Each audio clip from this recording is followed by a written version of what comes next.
صل على رسوله الكريم.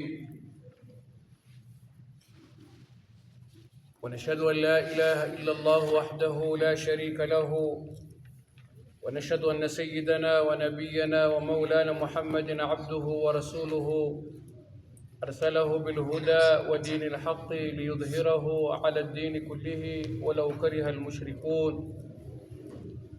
إن أحسن الحديث كتاب الله، وخير الهدي هدي سيدنا محمد صلى الله عليه وسلم، وشر الأمور محدثاتها، وكل محدثة بدعة، وكل بدعة ضلالة، وكل ضلالة في النار. رب اشرح لي صدري ويسر لي أمري واحلل عقدة من لساني يفقه قولي. يقول الله عز من قائل العليم بعد أعوذ بالله من الشيطان الرجيم. بسم الله الرحمن الرحيم. إذا جاءك المنافقون قالوا نشهد إنك لرسول الله والله يعلم إنك لرسوله والله يشهد إن المنافقين لكاذبون. اتخذوا أيمانهم جنة فصدوا عن سبيل الله إنهم ساء ما كانوا يعملون. ذلك بأنهم آمنوا ثم كفروا فتبع على قلوبهم فهم لا يفقهون.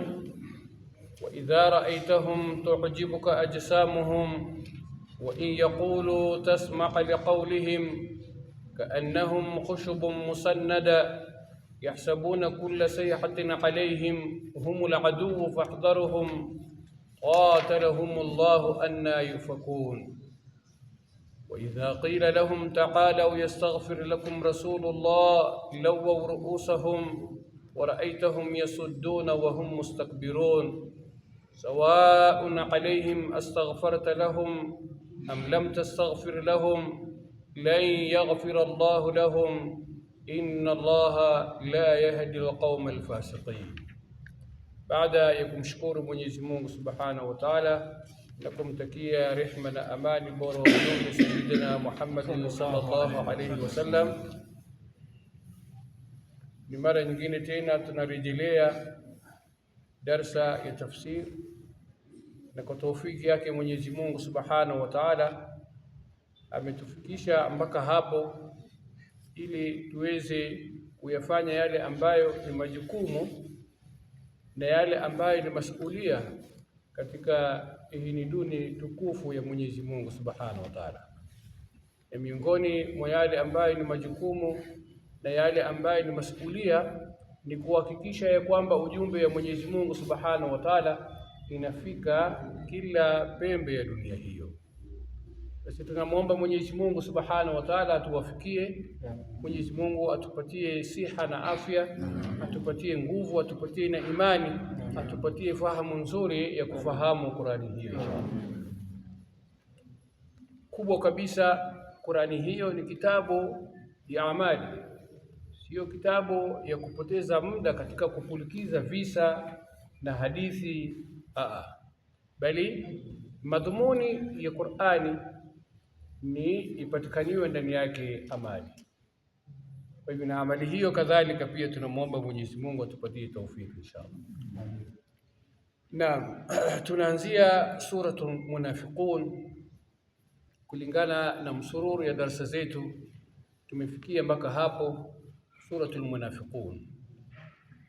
Na suratul Munafiqun inaeleza jambo ambayo ilikuwa ni geni sana katika Uislamu. Ni suratul Munafiqun madaniya, ni miongoni mwa sura ambazo zimeteremka katika mji wa Madina. Ni sura ayati zile ambazo zimo ndani ya sura hiyo ni takriban ayati 11.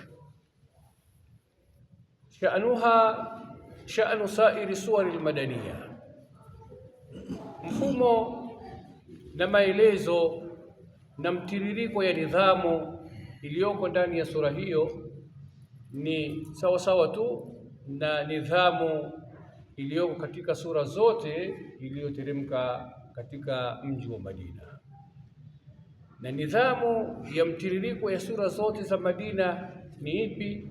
Tualiju tashri'ati wal ahkam, inatengeza,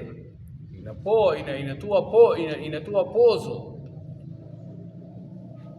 katika masala yale ambayo yanahusu sheria ya dini ya Mwenyezi Mungu, katika masala ya mambo ambayo yanahusu ahkam ya sheria ya dini ya Mwenyezi Mungu Subhanahu wa Ta'ala. Ukiangalia ahkam zote zile ambazo zimekuja na utungaji ya sheria ya dini ya Mwenyezi Mungu, yote yale ambayo yako katika Uislamu yameanza kutungwa, yameanza kusajiliwa wakati ambapo Mtume sallallahu alaihi wasallam alipogura kutoka Maka akaja Madina. Maana hapo sasa Madina ndiyo dola ya Uislamu, ndiyo msingi. Sasa hapo ndiyo Mwenyezi Mungu Subhanahu wa Ta'ala, ayati zile zote ambazo ameteremsha katika mji wa Madina ni ile ambayo inahusu namna ya kuasisi dini ya Mwenyezi Mungu na namna ya kuikia msingi dini ya Mwenyezi Mungu. Watatahaddathu an al-Islam min zawayatiha al-amaliyya wa hiya al-qadaya al-tashri'iyya والمحور الذي تدور عليه السورة الكريمة هو الحديث بإسهاب عن النفاق والمنافقين. Maelezo na mazungumzo ya sura hiyo inazungukia huko katika kuzungumzia ishabu ani nifaq, watu kujiondoa na hili zoezi nzima la unafiki, watu kujiondoa na hawa kundi nzima ya wanafiki. Hata sumiyati suratu bihadhihi al-ism al-fadhi, mpaka sura hiyo ikaitwa kwa jina hiyo, jina ambayo ni jina ya fedheha sana. Maana mtu anapoitwa munafiki, na hiyo ni sifa ya kumfedhesha. Alisema mufassir, tanawalat as-suratu al-karima fi bidayati fi al-bad'i al-akhlaq al-nifaq, akhlaq al-munafiqin. Ni sura katika mwanzo ya sura hiyo inazungumza sura hiyo akhlaq, tabia ya mtu ambaye ni munafiki. Vipi utamjua mtu ambaye ni munafiki? Tabia zake ni zipi? Sifa zake ni gani? Wasifatihi adhamima, hizo sifa za nifaq kama sifa ya munafiki ni sifa ambayo ni yenye kutukanika. Watu wengi huwa hawapendelei na matukano aina hiyo. Unasikiaje mtu akikuita kwamba wewe ni munafiki? Unasikia vizuri? Inauma, sio? Inaumiza. Na alisema wa mukhalafati dhahir lilbatin, ni sifa ya nifaq. Miongoni mwa sifa za nifaq ni kudhihirisha, ni kukhalifu kile ambacho mtu amedhihirisha na akaficha kile ambacho kinachotakikana. Na ndio tunapokuja katika taarifu ya nini ya nifaq, ni huwa an yadhharu shay'in, an tadhharu shay'in wa takhfa shay'un akhar, ni mtu kudhihirisha kitu ama kudhihirisha jambo na kuficha ndani ya moyo wake jambo lingine. Hiyo ni nini? Ni nifaq. Ama kusema na vitendo ziwe tofauti na kusema. Sasa Mwenyezi Mungu Subhanahu wa Ta'ala amewafedhesha wanafiki katika sura hiyo, akatolea sifa zao zote zijulikane. Masahaba walikuwa wana hofu kubwa sana, kwa sababu Qur'ani ilipokuwa ikieleza sifa ya wanafiki haikutaja na majina ya wanafiki, haikutaja majina ya wanafiki. Ndio bwana Sayyidina Umar alikuwa ana wasiwasi sana, akimuuliza sahaba fulani ambaye sahaba huyu ndio alikuwa mweka siri ya nani, ya Mtume sallallahu alaihi wasallam. Maana mambo yote ama wote wale ambayo ni wanafiki, Mtume sallallahu alaihi wasallam alimpatia sahaba huyu majina hiyo. Sasa Saidina Umar akawa kila wakati fulani fulani anampitia yule sahaba kumbembeleza angalau afanye nini, amsomee yale majina, ili Saidina Umar aangalie kama jina yake iko huko, ajifanye nini, ajirekebishe. Lakini yule sahaba akamwambia Saidina Umar, siri hiyo sikuifichua akiwe Mtume sallallahu alaihi wasallam alipokuwa yuko hai. Sasa baada ya kufa kwake siwezi nikafichua. Jinsi unafiki na nifaq ilivyokuwa ni kitu kibaya sana. Mwenyezi Mungu Subhanahu wa Ta'ala amewasemaje hao? Anasema innal munafiqina fi darkil asfali minan nar. Wanafiki tabaka yao, sehemu yao maalum iliyoandaliwa na Mwenyezi Mungu katika adhabu ni fi darkil asfali minan nar, katika tabaka ya chini kabisa ndani ya nini? Ndani ya moto wa jahannam. Tunajua ile chakula ambayo taami inabakia huko chini ya sufuria, sawa, ile chakula ndio inaungua sana. Ikitokea kwamba moto imezidi, basi ile sehemu ya chini ndio itafanya nini? Ndio itaungua zaidi. Sawa? Sasa hawa wanafiki Mwenyezi Mungu Subhanahu wa Ta'ala amewaweka katika tabaka ya chini kabisa, ili moto wa jahannam inapozidi na makali yake wapate kuunguzwa vizuri. Innal munafiqina fi darki asfali minan nar. Naam, kama tahaddathat as-surah al-karima an maqalatihim ash-shani'a في حق رسول صلى الله عليه وسلم واعتقادهم بأن دعوته ستضمحل وتتلاشى. كما namna sura hiyo inavyoeleza mazungumzo mabovu mabaya ya wanafiki kwa haki ya Mtume sallallahu alaihi wasallam. Maana wanafiki walizungumza mengi sana kuhusu Mtume sallallahu alaihi wasallam, na mengi yalikuwa ni mambo maovu mabaya sana kwa Mtume sallallahu alaihi wasallam. Itikadi zao zilikuwa mbaya sana kuhusu nani? Kuhusu Mtume sallallahu alaihi wasallam. Itikadi yao kadhalika ilikuwa na kuhusu hiyo dini ya Mwenyezi Mungu na harakati ya Uislamu. Wao walikuwa wakiitakidi kwamba hiyo Uislamu siku moja itamalizika. Abdullah ibn Ubay bin Salul, huyu ndio raisul munafiqin, ambaye alikuwa katika mji wa Madina, na kabla ya kuja Uislamu na kuja Mtume sallallahu alaihi wasallam, Abdullah alikuwa katika maandalizi barabara ya kuandaliwa kuwa nani? Kuwa ni mfalme wa nini? Wa mji wa Madina. Na matayarisho yote yalikuwa amekusha kamilisha. Sasa alikuwa anaongoja tu siku na tarehe ya yeye avishwe ile taji ya nini? Taji ya kuwa mfalme. Mara kitahamaki ikatokea vuguvugu na harakati ya Uislamu na Mtume sallallahu alaihi wasallam. Kuja wapi? Kuja katika mji wa Madina. Hili jambo lilimtia hasira sana na likamtia chuki kubwa sana Abdullah kwa nani? Kwa Mtume sallallahu alaihi wasallam. Kwa sababu kuja kwa Mtume na kuja kwa harakati ya Uislamu za nini? Itavuruga, itaharibu ile nini? Ile maandalizi ambayo alikuwa akijiandalia. Sasa hapo akawa yeye Abdullah ndio nani? Ndio rais, ndio kiongozi ya wanafiki wote. Wanapotajwa wanafiki, kiongozi wao ni nani? Ni Abdullah bin Ubay bin Salul. Sawa? Naam. وختمت السورة الكريمة بتحذير المؤمنين من أن ينشغلوا بزينة الدنيا ولهوها ومتاعها عن طاعة الله وعبادته. Na mwisho wa sura hiyo Mwenyezi Mungu Subhanahu wa Ta'ala ametoa tahadhar kubwa sana kwa waumini. Amewatahadharisha waumini ya kwamba wasijishughulishe sana bizinati dunia, na mapambo ya dunia hiyo, wasijishughulishe sana na vipumbazo ya dunia hiyo. Kujishughulisha na mapambo na vipumbazo ya dunia hiyo na kusahau nini? Kusahau madhumuni na malengo na makusudio ya kuletwa mwanadamu juu ya mgongo ya ardhi hiyo, ambayo sio nyingine ni wama khalaqtul jinna wal insa illa liya'budun.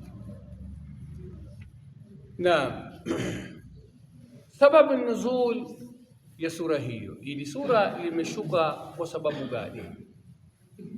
Mufassir anasema روي أن النبي صلى الله عليه وسلم غزا بني المصطلق فازدحم الناس على ماء فيه، فكان ممن ازدحم عليه جهجاه بن سعيد أجير لعمر بن الخطاب، وسنان الجهني حليف لعبد الله بن أبي بن سلول رأس المنافقين.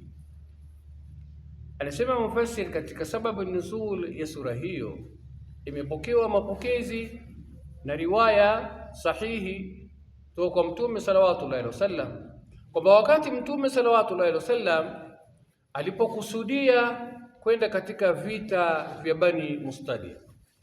Bani Mustaliq ni moja miongoni mwa kabila ya Waarabu ambaye walitia maazimio ya kutaka kuwavamia Waislamu.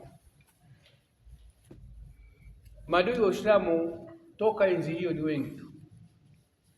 Kula kuchapo inachipuka tu, wanajitokeza tokezi. Sasa hawa Banu Mustaliq pia hawakuwa wakionelea harakati ya Uislamu na Mtume sallallahu alaihi wasallam kwao ni kitu kizuri. Sasa wakakaa wakapanga mipango yao, wakawa watakuja katika mji, wakawa watataka kuja katika mji wa Madina kuja kuwavamia Uislamu.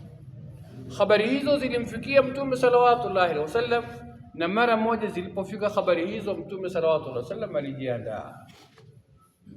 aliandaa jeshi hasa ya kutoka kwenda kukabiliana na hawa maadui wa dini ya Mwenyezi Mungu Subhanahu wa Ta'ala. Katika hini vita vya Bani Mustaliq walikutana katika sehemu ambayo sehemu hiyo ilikuwa ina maji,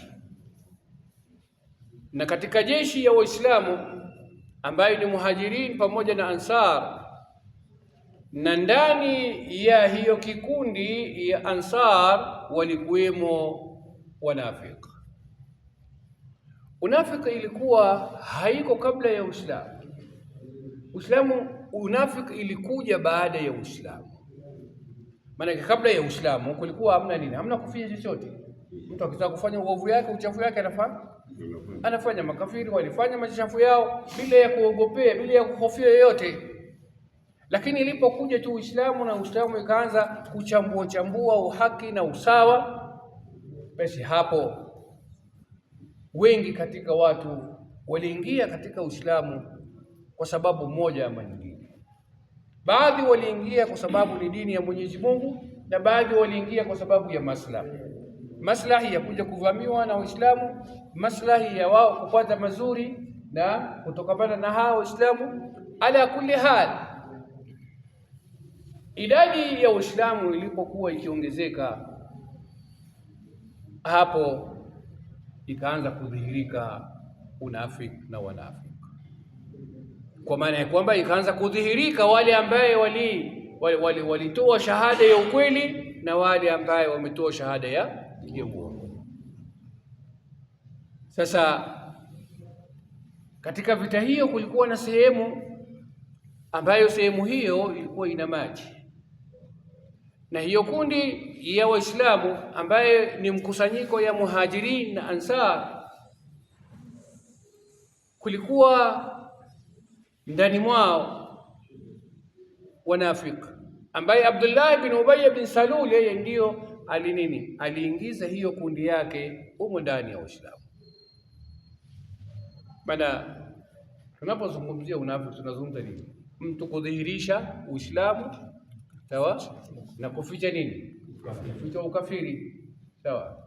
Sasa Abdullah ndio wa kwanza alipokuja Mtume katika mji wa Madina, alienda kwake kwanza na kujitambulisha na kunini na kusilimu.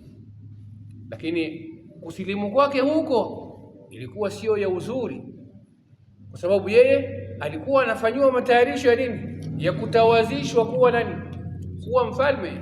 Sasa ile jambo ilikuwa ina nini? Linamtia furaha, kwa sababu alikuwa amebakia tu ni hatua kidogo tu awe nani. Lakini wamekuja hawa Waislamu, ile harakati nzima ikafifia, sawa. Sasa alipokuja katika Uislamu hakuja kwa sababu ya kusilimu, alikuja kwa sababu ya kuja kujionyesha ya kwamba yeye yuko pamoja na Waislamu, lakini ndani ya moyo wake ile hadhi yake ambayo imepotea ilikuwa inamuunguza kiasi ya kwamba alificha ndani mwake nini? Ukafiri. Sasa alituma Abdullah ibn Ubay ibn Salul katika wafuasi wake wanafiki wenzake, alituma baadhi ya watu iende pamoja na hiyo jeshi, na katika hiyo kundi ya Abdullah ibn Ubay ibn Salul alikuwa bwana mmoja ambaye anaitwa Sinan al-Juhani. Sinan al-Juhani waligongana na Jahja bin Sa'id, mmoja katika muhajirin, katika swala la kutangulia kufika katika maji. Sasa ile mmoja ametangulia pale na mwingine amekuja baadaye, ikawa vute ni kuvute, mimi ndio nitachota kwanza, sawa. Sasa katika hali namna ile ikatokea yale ambayo iliyotokea, walivurugana, sawa, walichapana kiasi ya kwamba habari hizo zilimfikia nani? Abdullah ibn Ubay ibn Salul. Mfasiri hapo anasema falatama Jahjahu Sinana, bwana Jahja alimpiga kibao, tena kibao ya nguvu sana kiasi ya kwamba alimmaliza nguvu yule nani? Yule Sinan al-Juhani.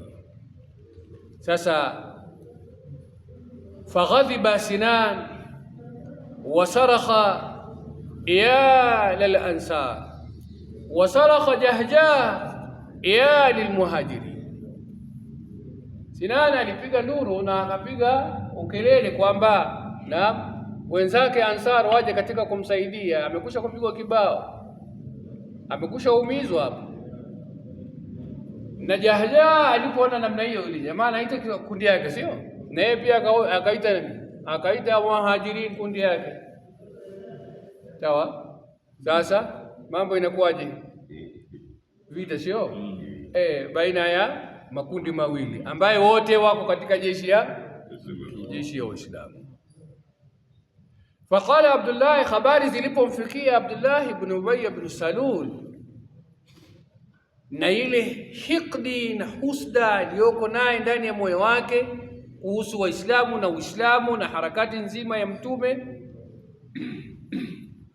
badala ya yeye awe msawa ajulie nini yametokea, yeye aliegemea upande mmoja na kusema aw qad fa'aluha, kweli hawa muhajirin wamekufanyia hivyo,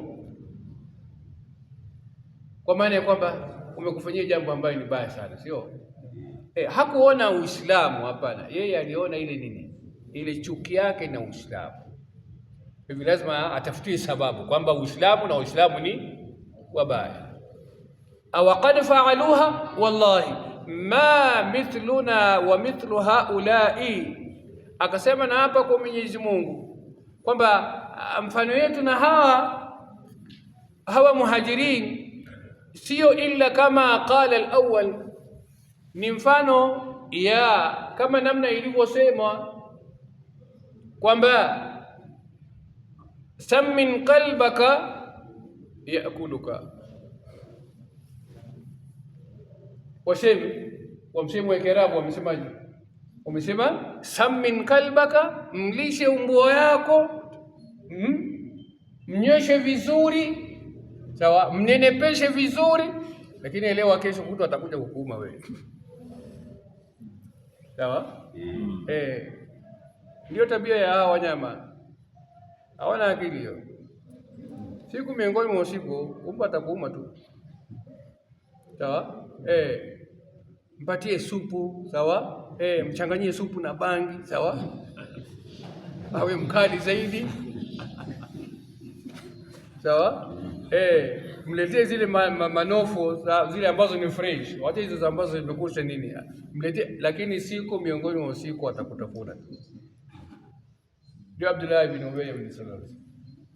Sawa? Nenepesha umbo wako, lakini fahamu ya kwamba huyu umbo siku moja tu utakufa. Maana yake nini? Maana yake ni kwamba hawa muhajirin sisi ndio tumewapokea, tukawalisha na tukawavisha, tukawastiri, sawa? Tukawapatia vyetu, sawa? Lakini leo wanafanyaje? Mungu akaraf sana alunitadade tagakarafu. Ndio tunasema hivyo. Mungu akaraf sana. Inakuwaje wanatupiga sisi wakati ambapo sisi ndio tumewapokea? Walifukuzwa kutoka Maka huko. Sawa? Walikimbia bila ya chochote. Wamekuja hapo Madina, tukawapokea, tukawapatia. Sasa wao ndio wana nguvu zao, wanatupiga na sisi. Sawa? Ama wallahi la in raja'na ila al-Madina la yukhrijanna al-a'azzu minha al-adhall. Akaapa Abdullah ibn Ubay. Anasema wallahi la in raja'na ila al-Madina, tutakaporudi katika mji wa Madina. Wako wapi? Wako nje ya Madina huko. Vita zimeenda kupigana huko. Karibu na kabila ya Bani Mustalik. Huko ni nje ya Madina, sio? Sasa anasemaje Abdullah? Kwamba tutakaporudi Madina, ambapo ni nyumbani kwetu, tutawatia adabu hao. Tutaonyesha ya kwamba wao wamechafua sana, ambaye sisi ndio tuliwapatia bure bila shay. La irajana ila almadina la yukhrijanna al'azzu minha al'adhall. Wale ambaye ndio wenyewe, wale ambaye ndio wenye enzi, ndio wenye utukufu, wale ambaye ndio wenye Madina, hawa bila shaka watawatoa al-adhilla, wale ambao ni madhalimu. Madhalimu ni kina nani? Ni watu wa muhajiri. Wametoka Maka, hawana chochote, wamekuja Madina, wakastiriwa, wakasaidiwa. Ile ni udhalimu, si udhalifu? Sasa kusudio la Abdullah ibn Ubay al-Azzu ni yeye, anakusudia yeye na nani? Na watu wake wa mji wa Madina. Maana wao ndio wenye kila kitu. Al-adhilla amekusudia Abdullah nani? Ni mtume na masahaba zake. Hao ni watu dhaifu tu, wamekuja hapo hao ni marefugees sio?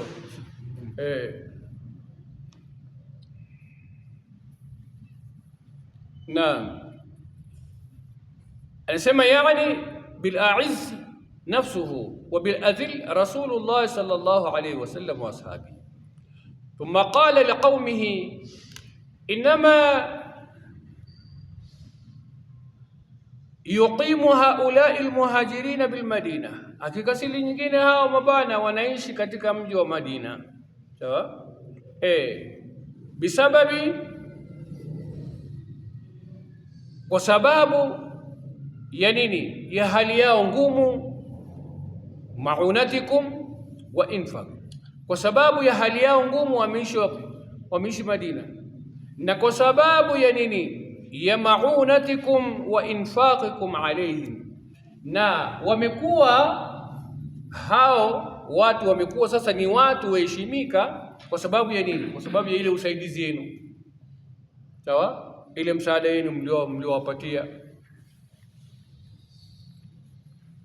Habari zinaeleza ya kwamba masahaba hapo walipofika katika mji wa Madina na Mtume sallallahu alaihi wasallam kujenga ile ukhuwatul islamia, undugu ya Uislamu baina yao, sahaba mmoja alifanywa ndugu ya mwenzake na Ansar, na yule bwana akamwambia mwenzake Ansar kwamba kwa kuwa Uislamu imekwisha kutufanya sisi kuwa ni mandugu, na wewe umetoka Maka umekuja mkono mtupu, huna lolote, huna chochote, basi mimi kama ndugu yako, sawa, ndugu ya Uislamu, mimi kama ndugu yako katika Uislamu, ambaye undugu ya Uislamu ni nzito zaidi kuliko undugu ya damu, sawa. Akamwambia kwamba mimi na wake zangu hawa watatu, sawa, mimi niko tayari na niwalete hapo mbele, wewe uchague ile ambayo unataka, sawa. Ile ambayo unataka ufanye uchague wewe, niambie tu ni huyu, na mimi ninakupatia ruhusa, nampatia talaka yule mke, na wewe unafanya nini? Watu walifika katika undugu kiasi hiyo. Mimi na wewe tunaweza nakero vitu zingine hizo tunasema ya kwamba hizo hakuna nini, hakuna sharing ndani yake. Hakuna sharing is caring hapo. Ikija masala ya mke hapana, wewe tafuta yako. Lakini Ansara hawa walifikia hadi ya kwamba yuko tayari sawa, amtaliki mke yake, Muhajir apate nini? Apate kumuoa. Unaona? Sasa yote hayo ni nguvu ambaye Muhajir walipata kutoka kwa nani? Kutoka kwa Ansar. Ndiyo Abdullah anawakumbusha, anaambia ya kwamba na inama yuqimu haulai almuhajirina bilmadina, kukaa kwao hapo katika mji wa Madina ni kwa sababu ya nini? Ni kwa sababu ya ile usaidizi ambaye mlitoa ya kila aina. Sawa? Baadhi ya masahaba Abu Darda na mwingine mwenzake, sawa, baada ya mtume kujenga ile ukhuwatul islamia, na mwenzake Salman al-Farisi alikuja kumtembelea, sawa, alikuja kumtembelea huko wapi? Katika mji wa Madina, sawa. Akampata Abu Darda yule na hana chakula siku hiyo ndani ya nyumba isipokuwa chakula ya nani? Chakula ya mtoto. Unajua ile chakula ya mtoto vile inakaa vipondo pondo namna hiyo. Basi ile ndio ilikuwa chakula peke yake, lakini mgeni amekuja, tunafanyaje? Na mgeni hawezi kulala njaa.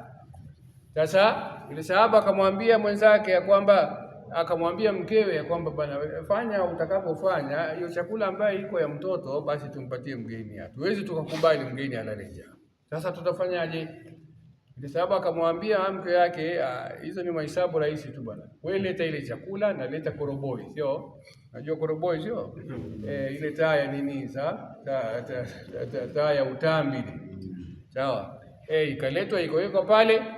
Yule bwana sahaba akafanya mchezo yake, akagonga ile meza ikaanguka, koroboi ikasifika katikati ya chakula, sawa. Na enzi hizo sio kama hizi zetu hapa kibiriti iko karibu hapa. Moto imekwisha zimwa, na mpaka kuwasha hiyo moto ni kazi nyingine. Sasa ile taa ilipoanguka na kuzima na kuzimika, yule sahaba mwenyeji akamwambia mgeni wake, wewe usijali, endelea kula tu, wacha mimi nitafute kibiriti hapo. Anajua kipindi apate kibiriti, atakuwa yule mgeni amekwisha maliza ile kula na sasa undugu aina hiyo. Sawa? Sasa ndio Abdullah ibn Ubay anawaambia masahaba jamaa zake, hawa watu wake, inama yuqimu haula almuhajirina bilmadina bisababi ma'unatikum wa infaqikum alayhim walau qata'tum dhalika anhum lafardu an baladikum. Na laiti mtakata hiyo supply, sawa, hamna tena kuwasaidia, sawa, hamna tena kuwashughulikia, basi hawa muhajiri hawatakuwa na jambo lingine la kufanya isipokuwa nini? Isipokuwa ni kurudi kwao, sio? Sasa lengo ya Abdullah ni kwamba hawa Ansar wafanye nini? Wakate mahusiano na nani? Na Muhajirin ambaye ni zao. Fasami'ahu Zaid ibn Arqam, sahaba moja ambaye alikuwa akiitwa Zaid ibn Arqam, akasikia habari hiyo. Anayesema nani? Abdullah ibn Ubay ibn Salul. Aliposikia hizo habari, fa akhbara bidhalika Rasulullah, akaenda akamueleza Mtume sallallahu alaihi wasallam yale ambaye alisikia kutoka katika kano ya nani? Ya Abdullah ibn Ubay ibn Salul, kwamba Abdullah anataka nini? Anataka Ansar wajikate na nani? Na Muhajiri, wasiwasaidie tena. Sawa? Abdullah amesemaje? Amesema kwamba na wamesema nini? Wasemi wao kwamba sammin kalbaka yaakuluka, nenepesha mbwa yako atakuja kukula siku moja. Yote hayo na nani? Zaid ibn Arqam alisikia kwa masikio yake kutoka kwa nani? Kutoka kwa Abdullah ibn Ubay. Akafikisha habari hizo kwa nani? Kwa Mtume sallallahu alaihi wasallam. Fa akhbara bidhalika Rasulullah wa balagha dhalika ibn Ubay ibn Salul, na habari kadhalika ilimfikia Ubay ibn Salul kwamba Zaid amekwenda nini? Amekwenda kumshtaki kwa nani? Kwa Mtume sallallahu alaihi wasallam. Aliposikia hivi, alipopata hizo habari, Abdullah alikuja haraka kwa Mtume sallallahu alaihi wasallam, fa halafa annahu ma qala min dhalika shay'an wa kadhaba Zaid. Alipofika kwa Mtume sallallahu alaihi wasallam haraka akamwambia Rasulullah, mimi wallahi sijafanya hayo wala sijasema hayo aliyosema Zaid ni uongo mtupu. Sawa? Hiyo ni moja miongoni mwa sifa za wanafiki. Mtume anasema ayatul munafiq idha hadatha wa idha wa'ada wa idha tumina khana. Sawa? Hiyo ni criteria moja inapatikana kwa kila yule ambaye ni nani? Ni munafiki. Sawa? Abdullah ndio huyo amekana kabisa, hakusema chochote. Sasa ni kama Zaid ndio nani? Ni kama Zaid ndio muongo. Sasa Zaid yeye hana zaidi na habari amekusha kumfikishia Mtume sallallahu alaihi wasallam. Sasa nani ndio atamnusuru Zaid? Hamna wa kumnusuru Zaid isipokuwa ni Mwenyezi Mungu Subhanahu wa Ta'ala, kwa sababu Mwenyezi Mungu Samiun Alimun Basir. Sawa? Mwenyezi Mungu ni msikizi, ni muoni. Mwenyezi Mungu yuko kila sehemu. Sawa? Mwenyezi Mungu alikuwa pale, ma yakunu min najwa thalathatun illa rabi'uhum wala khamsatin illa sadisuhum wala adna min dhalika. Sawa? Mwenyezi Mungu alikuweko pale hadhir. Na conversation nzima Mwenyezi Mungu ana habari kamili hata kabla ya hawa watu kutokea, kwa sababu na ilmu al-ghaib ya Mwenyezi Mungu Subhanahu wa Ta'ala ni kwamba Mwenyezi Mungu anajua harakati ya huyu mwanadamu yote, yale atakayosema, yale atakayozungumza, sawa, chakula chake, kinywaji chake, mavazi yake, kila la. Sasa ni Mwenyezi Mungu tu ndio ndio amnusuru nani? Zaid ibn Arqam.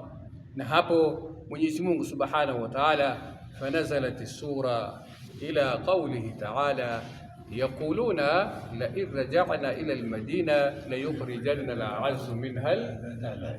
Mwenyezi Mungu akateremsha sura hiyo nzima mpaka kufikia katika aya hiyo. Ndio nini sababu nuzul ya sura hiyo. Naam, tukiingia katika tafsiri ya sura hiyo, Mwenyezi Mungu anasemaje? Anasema idha ja'aka almunafiquna, ay idha ataka ya Muhammad almunafiquna wa hadaru majalisaka wa hadaru majlisaka ka Abdullah ibn Ubay ibn Salul wa ashabihi qalu nashhadu innaka la rasulullah, ay qalu bi alsinatihim nifaqan wa riya'an نشهد بأنك يا محمد رسول الله يقولون بألسنتهم ما ليس في قلوبهم. Anasema Mwenyezi Mungu idha jaaka, watakapokujilia ya Muhammad, ewe Muhammad sallallahu alaihi wasallam, kina nani? Almunafiqun, hawa wanafi, wahadharu majlisaka, na wakahudhuria vile vikao vyako, ka Abdullah ibn Ubay ibn Salul, kama Abdullah ibn Ubay ibn Salul, yeye pamoja na nani? Na kikundi chake. Wakasema qalu nashhadu, kwamba sisi tunashuhudia innaka la rasulullah, kwamba nashhadu bi alsinati yashhaduna bi alsinatihim nifaqan wa riya, wakawa wanatoa ushahidi kwa ndimi zao. Sawa?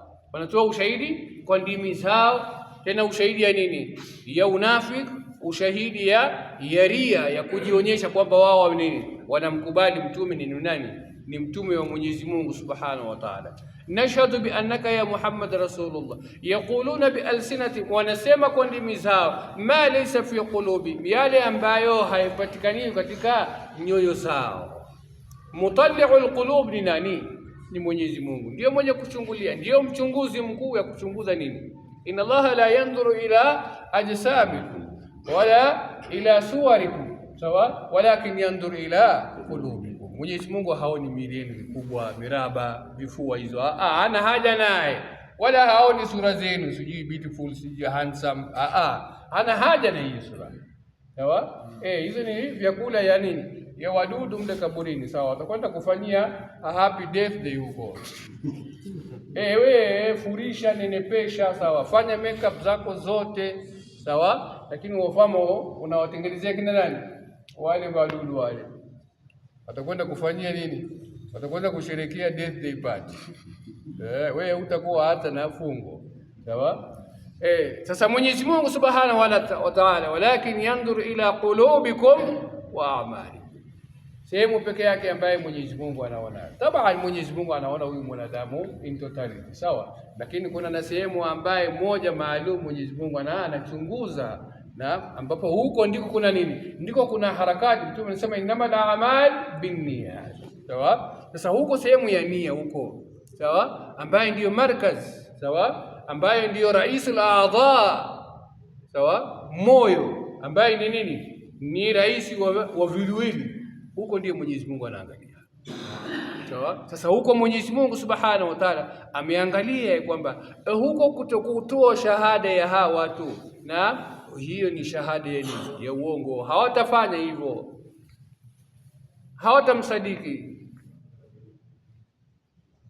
Yaquluna bi alsinatihim ma laysa fi qulubihim innaka la rasulullah, wakatia na taakid, wakakokoteza, wakasisitiza kwamba innaka la rasulullah.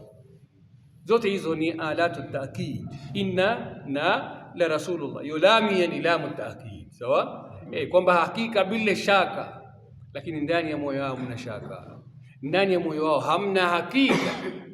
Innaka la rasulullah, ili watu wapate kujua kwamba kutokamana na hiyo shahada yao, na hiyo shahada yao imetoka ndani ya nini, ndani ya moyo wao, lakini ukweli wa mambo sio hivyo. Wallahu yashhadu innaka la rasul. Sasa wewe usitatizike na shahada ya hawa, hiyo shahada yao ni shahada ya nini? Ni shahada ya uongo, sawa. Maana Mwenyezi Mungu Subhanahu wa Ta'ala na anajua mtume ni wa kweli, sawa.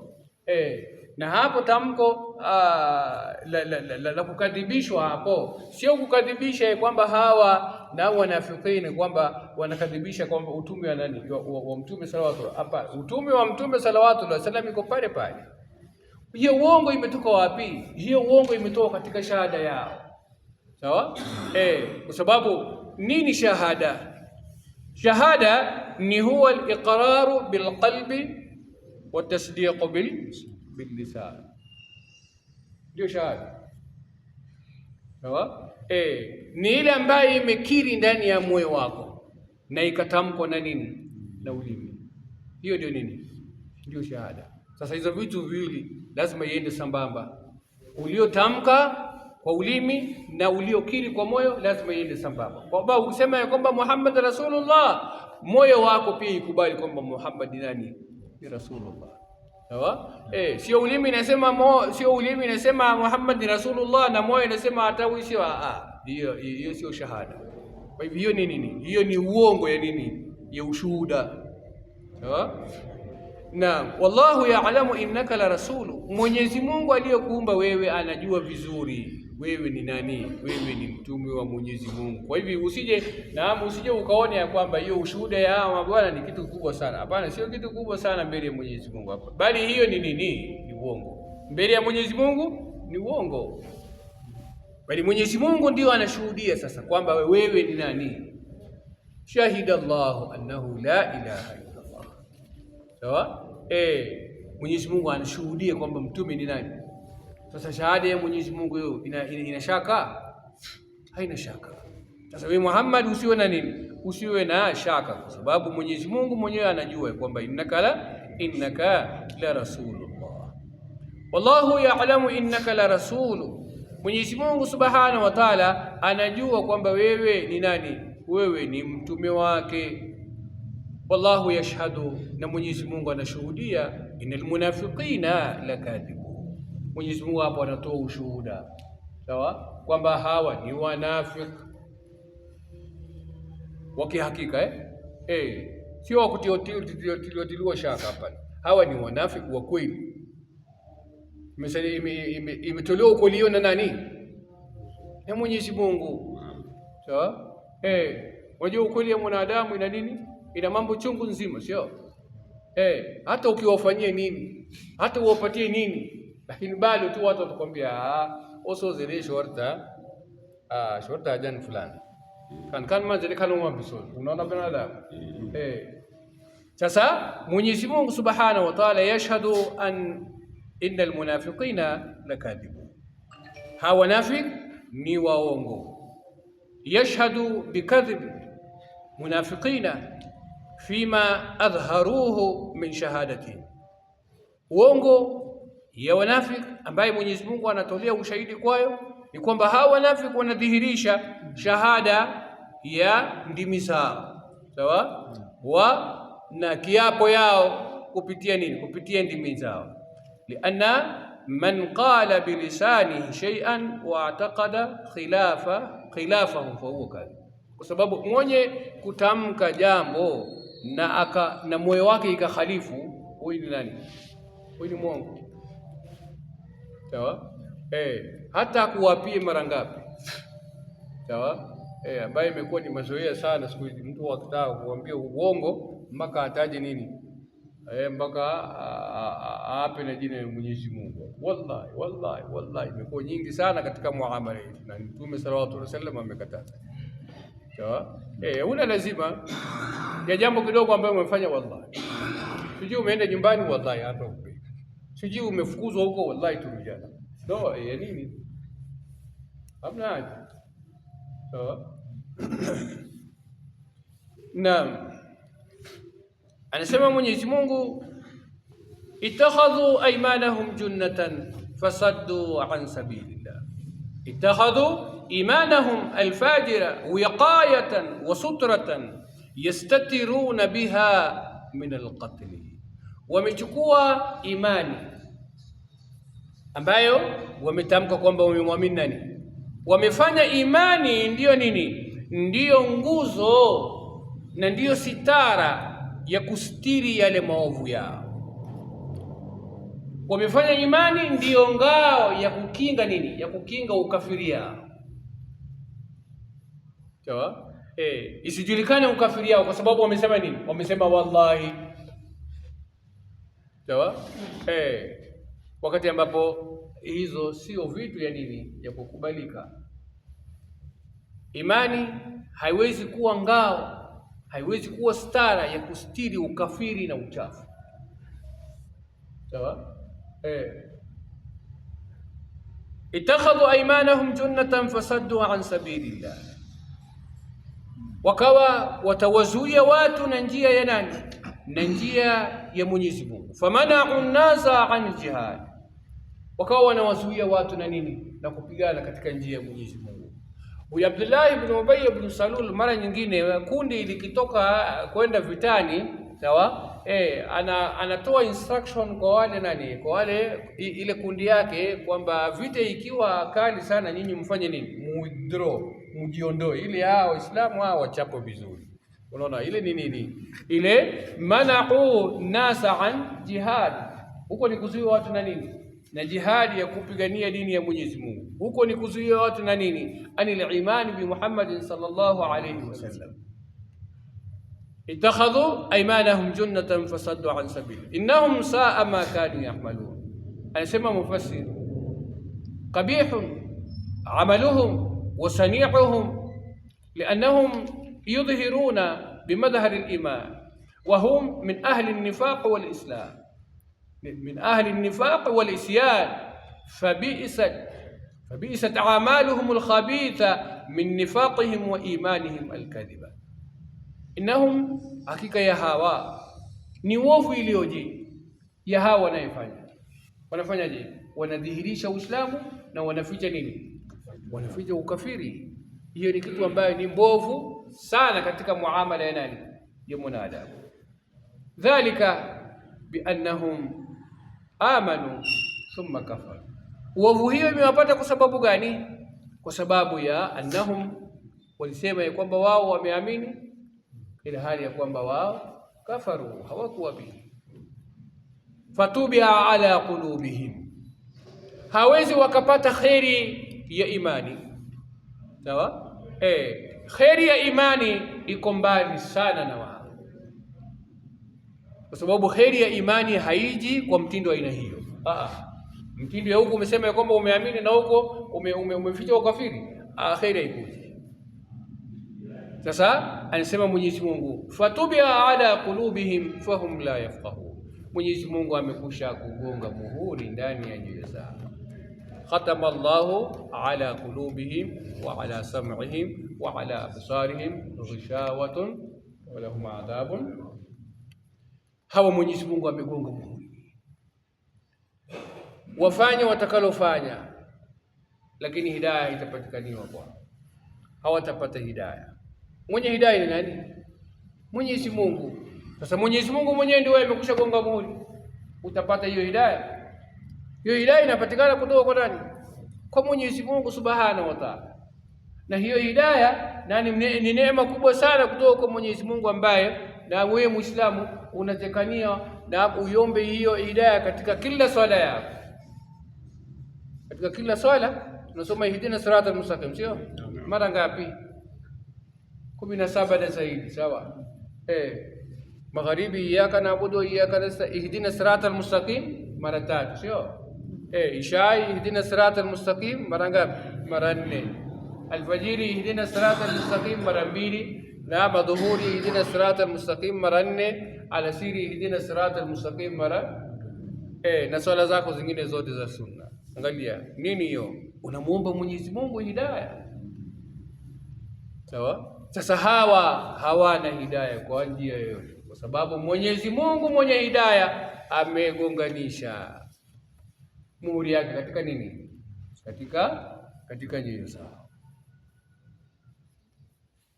Khatamallahu fatabaa Allahu ala qulubihim fahum la yafqahun. Tabaa ay khatama ala qulubihim fala yasilu ilayhim hadiyun wala nur. Ugongaji wa Mwenyezi Mungu kugonga katika nyoyo zao muhuri imezuia kheri zote, imezuia nuru yote haiji.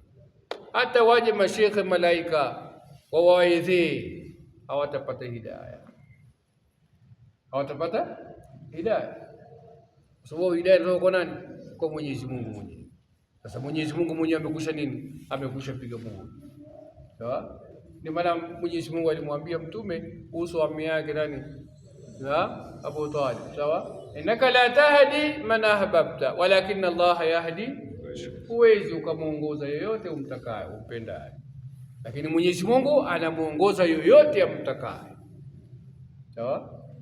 Kwa hawa wanafiki tubia ala qulubihim fahum la yafqahun ay fahum la ya'rifuna alkhayra waliman wala yufarriquna baina alhasan walqabih li khatami llahi ala qulubihim. Wao hawajui kheri wala hawajui imani wala hawawezi kufarikisha kupambanua baina ya mazuri na mabaya. Sababu nini? Muhuri ya Mwenyezi Mungu imekusha gongwa, sawa? In yansurkum Allah fala ghaliba lakum wa in yakhdhulkum faman dha alladhi yansurukum min ba'di, faman dha alladhi yansurukum min ba'di. Nusra ikitoka kwa Mwenyezi Mungu kwenu, ikija kutoka kwa Mwenyezi Mungu kuwafikieni nyinyi, basi hamna mwingine atakayezuia hiyo nusra, sawa? Na isipotoka nusra kutoka kwa Mwenyezi Mungu kuja kwenu, basi hamna yeyote atakaye nini? Atakayewanusuru. Sasa na hidayah ni nusra kubwa sana katika maisha ya nani? Maisha ya mwanadamu.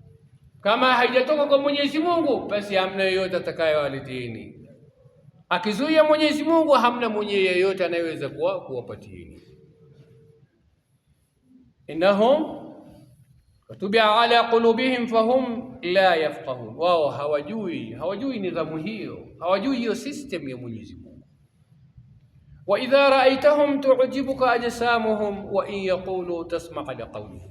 Anasema sasa Mwenyezi Mungu Subhanahu wa Ta'ala kumwambia Mtume sallallahu alayhi wasallam, idha ra'aita haula'i almunafiqina a'jabatka hay'atihim wa manadhirihim lihusniha wa nadharatiha wa fakhamatiha.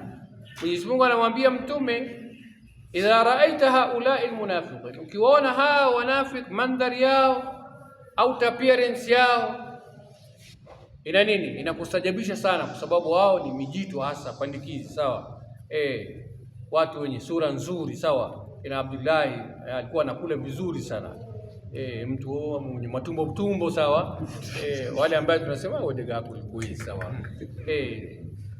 Sawa? Sasa Mwenyezi Mungu anamwambia Mtume sallallahu alaihi wasallam, idha ra'aitahum tu'jibuka, wallahi wadega kulikui, hakuna kuweza hapo. Hamna uzuri hapo bwana. Wewe na hiyo mwili yako kubwa, na wewe una unafiki ndani yako, basi hiyo mwili yako sio lolote wala sio chochote. Sawa? Unajaza tu mafuta hapo bure tu. Maradhi hiyo pia.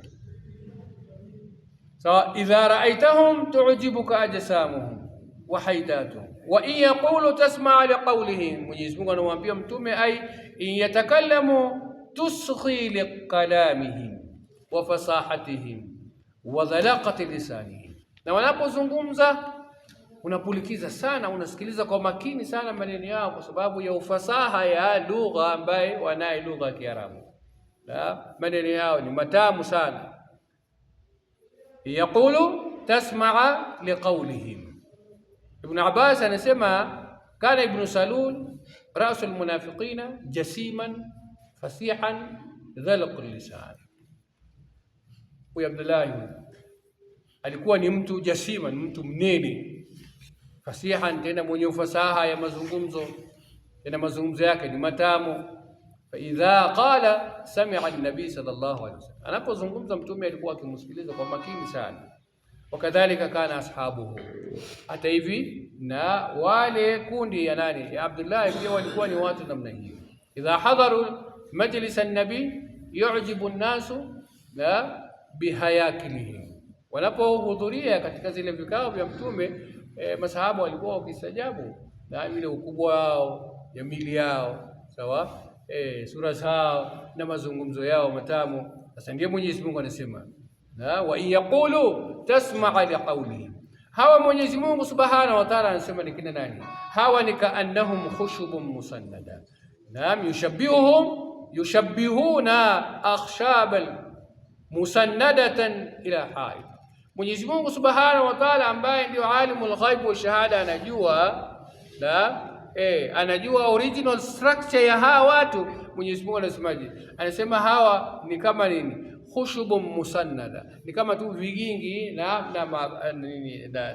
na vipande ya miti zilizokatwakatwa zikatengwa. Hawa wana lolote, sawa? Hizo miili zao hazina lolote, kwa sababu hizo mili na ukubwa yao na upandikizi yake na uzuri na utamu ya mazungumzo yao, la yaarifuna shay'a, hawajui lolote, hawafahamu chochote, sawa. Sasa wewe ukiwa una structure aina hiyo, na hapo akilini hakuna kitu, wewe ni sawa sawa tu na ile gofu ya mti, sawa, ni sawa sawa na ile mti iliyokatwa yuko pale, kwa sababu ile mti pia haijui lolote. Sasa nyinyi mkiweko pamoja, nyinyi wote ni hali moja, sawa. Ndio maana tukasema hapo mtume anasema inna Allah la yanzuru ila ajsamikum wala suwarikum walakin yanzuru ila qulubikum, sawa. Na kaannahum khushubun musannada yahsabuna kulla sayhatin alayhim, wao hudhania kila habari, kila announcement inayotokea katika mji wa Madina, na kila tahadhari inayotolewa wao hudhania na upatwa na hofu ya kwamba huenda wakajua, huenda Waislamu wamekwisha kujua habari yetu. Hiyo tangazo inatangazwa ni ya nini hiyo? Labda imekwisha kuja nini? Labda imekwisha fichuliwa siri yetu. Sasa kila na habari zikitokea, sawa, kila announcement ikifanywa katika mji wa Madina, jambo la kwanza huwa hofu inaingia ndani ya nini? Ndani ya nyoyo zao. Nini? Isije ikajulikaniwa siri yetu ambaye ni nini? Ni nifaq. Yahsabuna kulla sayhatin alayhim humul adu. Mwenyezi Mungu anasema hum ay al-a'da'un kamiluna fil adawati laka walil mu'minina wa in adhaharu al-islam fahdharhum wala ta'manhum ala sirrin fa innahum uyunun li'a'da'ika. Anasema Mwenyezi Mungu kuwatanabaisha Uislamu na Mtume sallallahu alaihi wasallam na masahaba zake kwamba hawa humul adu, hawa ni maadui kamili, hawa ni maadui kamili. Humul adu fahdharuhum, uadui wao kwa Uislamu, uadui wao kwa Mtume sallallahu alaihi wasallam, huko kudhihirisha Uislamu yao, hiyo sio sababu, bali hiyo ni uslub, ni njia fulani ya kutaka kupenya ndani ya nini? Ndani ya Uislamu, sawa. Leo tunapata katika ulimwengu wetu wa sasa mara nyingi na mahali namna hii inatokea, sawa. anakuja mtu anasema kwamba ataka kusilimu sawa, na baadaye tunasikia mara jamaa amefanya vitu adui sawa. Sasa humul aduu fahdharu, chukua tahadhari, kwa namna ambaye wewe usianze kuropoka siri yako kwa hawa watu. Wakipata hizo siri yako watakwenda kuifichua huko kwa maadui zako, na ndio walikuwa wakifanya hawa wanafiki.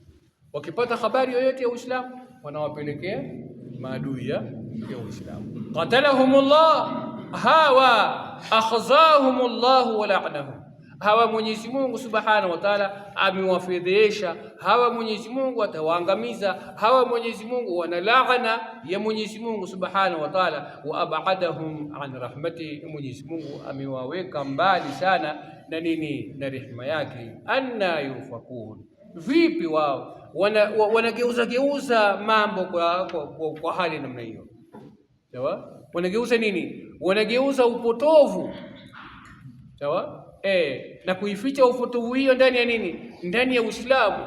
Uislamu ambaye wudihu dalail wal barahin, Uislamu ambaye imekuja na dalili zote za ukweli wake na uhaki yake.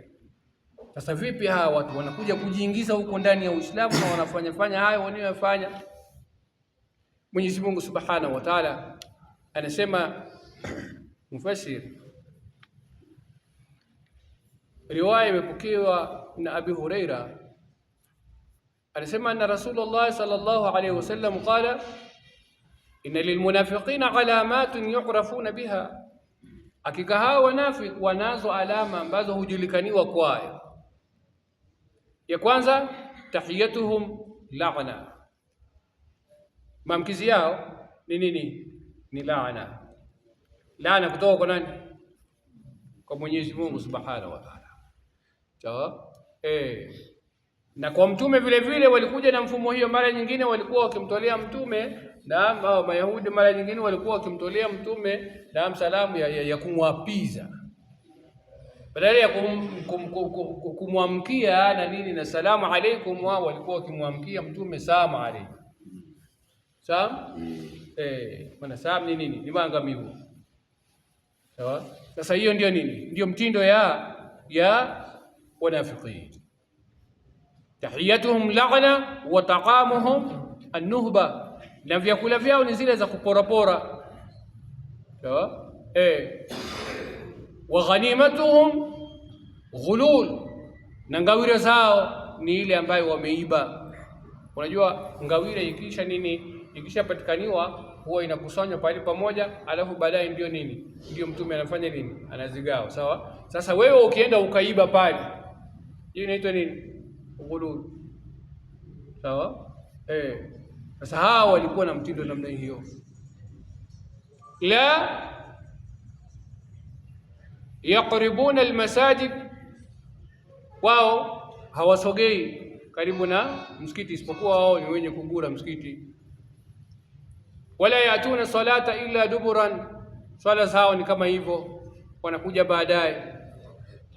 Mustakbirina la ya'lifuna wala yu'lafun, ni wale ambaye wana kiburi ndani ya nyoyo zao, hawana kuiunganisha wala hawezi wakaiunganishwa. Kwa hivyo Mwenyezi Mungu Subhanahu wa Ta'ala atujalie min alladhina yastami'una alqawla fayattabi'una ahsana. Rabbana taqabbal minna innaka antas samiul alim, tub alayna ya maulana innaka antat tawwabur rahim. Allahumma arina alhaqqa haqqan warzuqna ittiba'a wa arina albatila batilan warzuqna ijtinaba. Allahumma la mani lima a'tayta wa la mu'ti lima mana'ta wa la radda lima qadayta wa la yanfa'u dhal jaddi minka aljadd wa rahmatika ya arhamar rahimin. Wa sallallahu ta'ala ala khayri khalqi nabiyyina Muhammadin wa alihi wa sallam.